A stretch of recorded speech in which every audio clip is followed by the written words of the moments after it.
And here we are back again, live from the pyramids in Giza, with noted historian and theologian Alex Sikombe. Correct. Thank you very much for the invitation. Garbage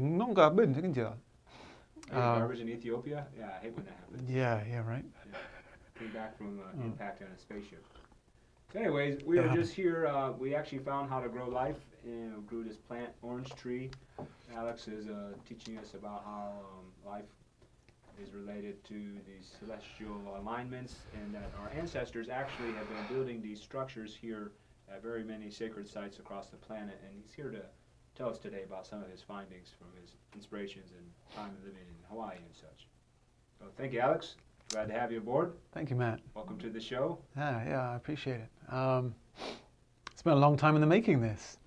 Been talking about this for minutes. Lifetimes, millennia. Yes, indeed.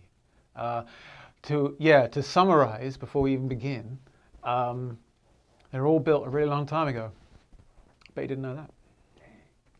See, that's the first fact. Insight. See, it's endless. Beam of energy off the top of my head. Speaking of energy beams, you were just talking, before we click record, about energy columns of certain frequencies resonating upward from the apex or the zenith or the pinnacle of yonder pyramids, which is the first I've ever heard of such a thing. So I'm kind of curious about all of that. Matthew was saying something about octaving down the frequencies. Is there a problem? Oh, obviously not. You think? Keep it going. Okay. Your mic. Cool. Oh, you're ready. I'm ready. Oh. So I was just miming that one. My guest is ready. Okay. Sorry to interrupt. No. Are we starting again, or how are we doing it? We're still rolling. All right. This is called Improv Live Stream from Egypt. From Egypt. Live. Yes. Or Live from Egypt. Yeah. With all the historianing I do, I have never come across that before. Were you saying that with reference to the Egyptian pyramids, or the Bosnian pyramids you said you'd visited?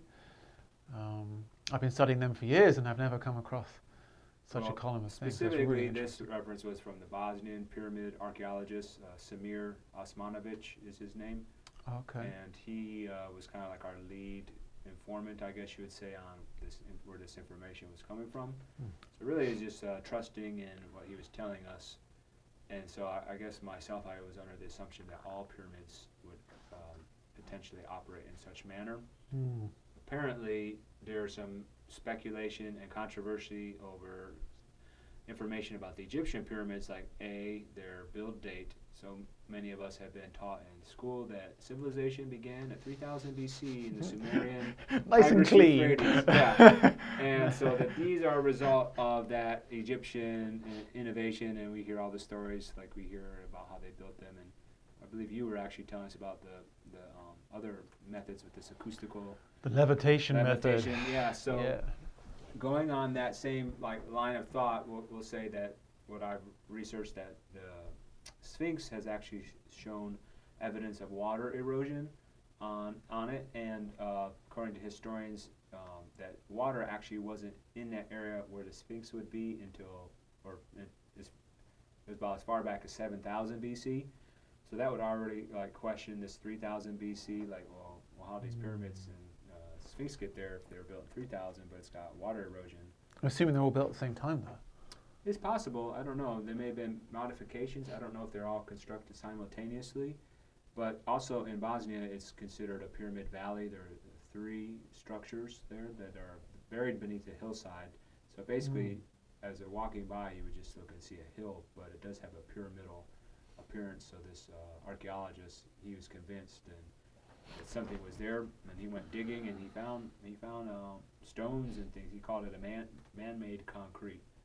Man-made concrete. That's how he described what the stones are made out of. And I'll quick relay it and say that he referenced these structures built as far back as 26,000 BC, which were pre the last ice age. And he says that's the reason why we've lost our written records, is because the ice age basically wiped out any civilizations. So that we actually have much older ancestors than what we've been taught in school. And they're responsible for these ancient structures who are much older than we've been taught. That's his belief system, and it kind of resonates with me. Yeah, that's really interesting about the Ice Age. It would make a lot of sense. It also makes me think, I wonder if what one can say about how pyramids work, we're talking about the shape of it yielding such and such a property. Yeah, we're back to the masculine. The Triforce. Link. Triforce is the link. Link. From The Legend of Zelda. It's an old never played Nintendo that. game. There's a character named Link, and he was after the Triforce, and it was a golden pyramid. Oh, I didn't know that. No, I never played Zelda. Energy and power. Zelda. Now okay, so now we can go off the Z. Let's not forget what I was going to say though. I was going to talk about pyramids and mounds, man-made mounds. Indian mounds. Oh, sure, Indian mounds. My first thought was the mounds in England, but sure, yeah. I mean, mounds, period. And any kind of shape protruding from planet Earth obviously has to go upward. It would be a really interesting comparison to make between the things that point up and the impact craters that obviously point down. What's happening there? There are some pretty big impact craters across the planet. I know there are certainly some like out west in the States and things. Two maybe, Crater Lake, and another place out in maybe Arizona. Yeah, sure. If it's true what the Bosnian guy is saying about his pyramid, having this beam of acoustical energy, I wonder what there could be, from other similar upward pointing things like mounds, because it's obviously that much more rounded and made of, grass grows on it and things, so very, very, very, very different to hard substances. And also the apex of a downward pointing concave crater. I wonder if, I'm sure there are plenty of ways you can measure right at the apex of that, right at the very, very bottom tip, and going down into the earth. I wonder if there's some connections there to be made. Really interesting, perhaps, to have a very mini experiment. Maybe it is decided upon the size of the structure. Like maybe, I don't know what sizes these Bosnian ones are, and how they compare with the size of the Egyptians and anywhere else. They might be larger. Really? Perhaps. Interesting. I wonder if a lot of it comes from the size, so you have to have a certain size structure to create, just even begin to create enough of a force to spark something into being. Maybe. Or whether it's simply the shape, we see people who make the copper pipe, like 10-foot copper pipes. Meditation. Yeah, put your bowls in it, or play in it, or meditate. Yeah. I've heard too, plants will grow quicker under the influence of such. Even if you do string above them coming to an apex point, I've heard that. Aha, interesting. So that would suggest that it's shape driven, rather than size or material driven. But maybe material amplifies or decreases, just like sound in some way. Maybe, yes. First thought would be hard substance, this way. Much more reflecting of any waves or currents, as opposed to like soft earth mounds. So that could account for something for sure. Was the material the same in Bosnia as in Egypt? As far as what I know about these, I don't know if it's the caps of the pyramids, like as you see here, this outer. I can see very clearly. Yeah. See, it has this outer layer, and then it goes beneath it. So one of these, I believe, are made out of limestone. I can't remember what the foundation is, but in Bosnia, as I mentioned, he described it as a man-made concrete. And I will say there's a lot of controversy about this whole Bosnian pyramid. Some people think it's a spoof, like this guy is just trying to create hype, or like trying to prove something that he may have been. Maybe he brought this material out there. That's what some people say. Like, well, they're there, right? I mean, they're physically real, right? I mean, people can measure them and go up and see them. So. Well, they're definitely hill-like spaces. They look like hills from the common eye, but he has excavated and shown their stones and things beneath the hillside, many meters deep. So it's like the thousands of years have built upon them, and trees are growing. So you can see where the speculation is. So I would say, coming from the experience, like, I wasn't 100% like convinced, but I definitely was like, my intrigue deepened. And because most of the excavating that we did wasn't even to do with the pyramids themselves. There's another area called the Ravne tunnels, which were about a mile from the pyramid site.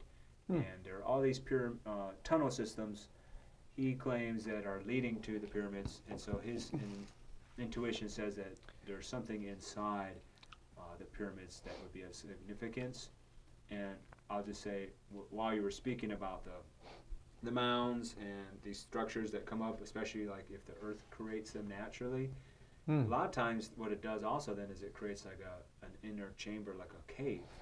So it's interesting to think of what we see as like, oh, this pyramid is like this externalized, hardened thing, but within it is the cavity. So once again, within the masculine is the feminine. Yeah. And so within these structures, from what we've been told from those who are sharing the info with us, that there are passageways and chambers, different, you use the word resonance chamber. There are some people who said they've gone and laid in the sarcophagus and had very like powerful singing expressions because they are built for acoustical reasons, and that when you sing or vibrate. And there are other examples in other cultures, I think, in like Greece and maybe in more like the England area, caves and things, that they have acoustical properties, kind of like Stonehenge, even, as that we had mentioned. So they're trying to figure out, like, were these some sort of like healing chambers where you would kind of go in there and people would sing and the vibrations would like kind of rebalance you in some way, or shift your consciousness in some way to a higher awareness. There's a lot to be revealed or explored, really. Yeah, that makes a lot of sense. You're making me think of the long barrows in England. They're called long barrows, and they're basically burial mounds above ground. Maybe they're dug a little bit down, but essentially it's above ground. And there's one just down the road from Stonehenge in a place called Avebury. Many people would have heard of it. There's a set of stone circles there too. And is this all like Druid related? Yeah, Druid, pagan, Celtic. This is kind of like the celebration documents you were sharing with me. Yeah. Celtic. Yeah, Celtic New Year. Soen. Got it. It's sewn into my memory. Yes, it is so in you. The long barrows, yeah. So you can go in a few of them, and there's one in Avebury, and of course, like all of that area in the UK is like formerly under sea. It's all the old Avalon, like the lands of Avalon, like, you know, going up to where Glastonbury is and things. It's all, if you like climb to the top of Glastonbury Tor and look out across all the land, it's quite flat, and you can see quite clearly how it would have been. How it would have been underwater. So the waters have receded, or the earth has risen in some. One, other, both. Yeah, sure. The long barrows, when you go in them, it's kind of like a little church, as in there's a main. What's the middle passage in a church? It's not the aisle, is it? The aisles that run down the side. Whatever the central passageway is, you can still go down the middle of it, but off. The nave? Is that at the front? Yeah. There's a term for it. You're right. Yeah, we learned about this in school. And there's like mini chambers off to the side, kind of like little booths, if you will, where certain things would be. Maybe someone would be buried in there, but maybe it would also be like left for like a ceremonial room to do your prayers in or These are make in offerings. The mounds, These are in the mounds. almost like temple. So you have to like, you have to like, the doorway, say for example, the lintel is quite low down. So you have to like stoop in. And you have like hunch.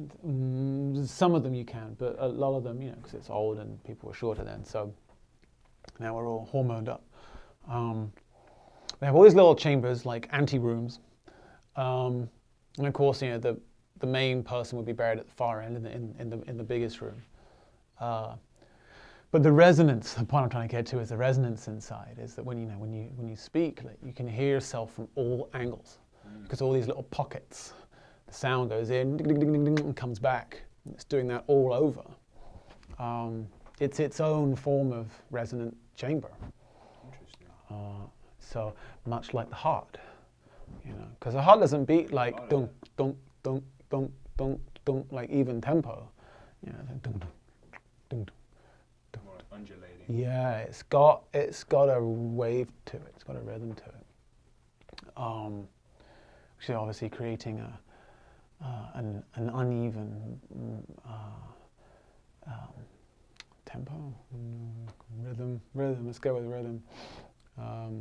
Creating its own, being its own resonant chamber.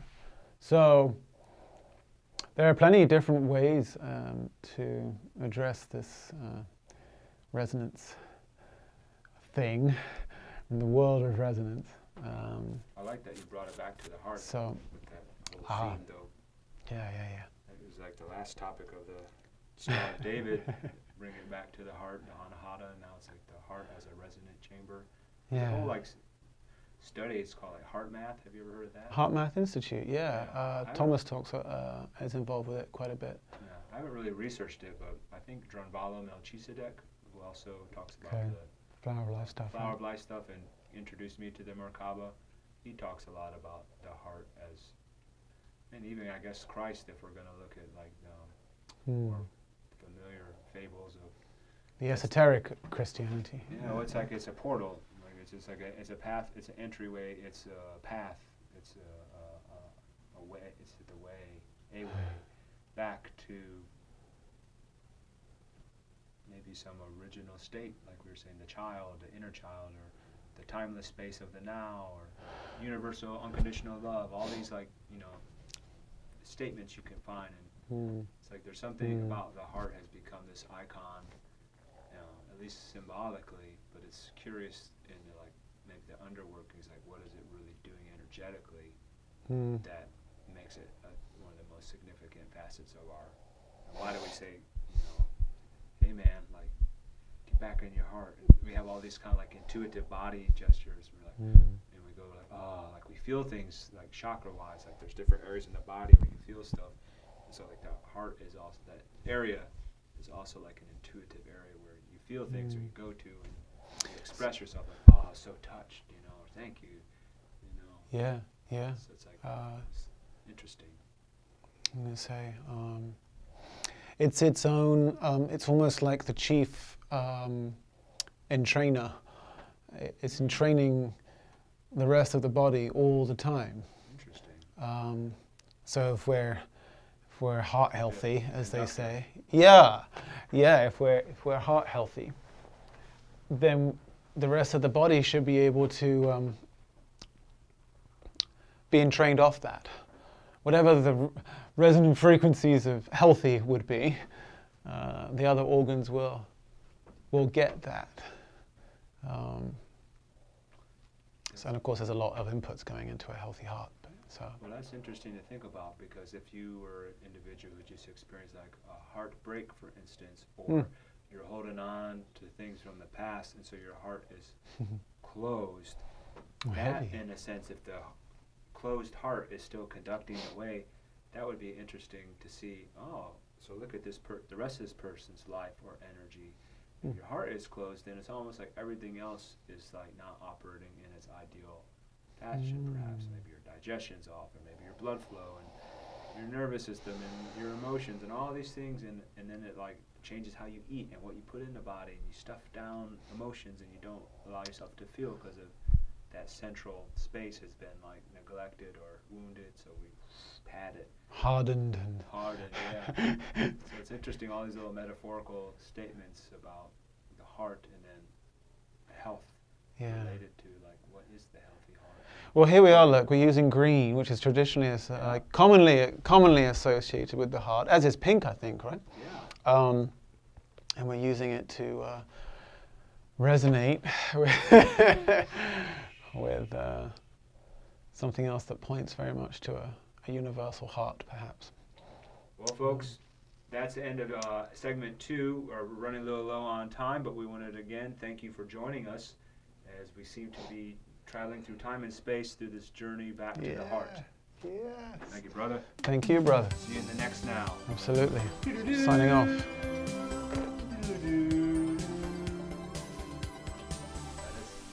Cabbage.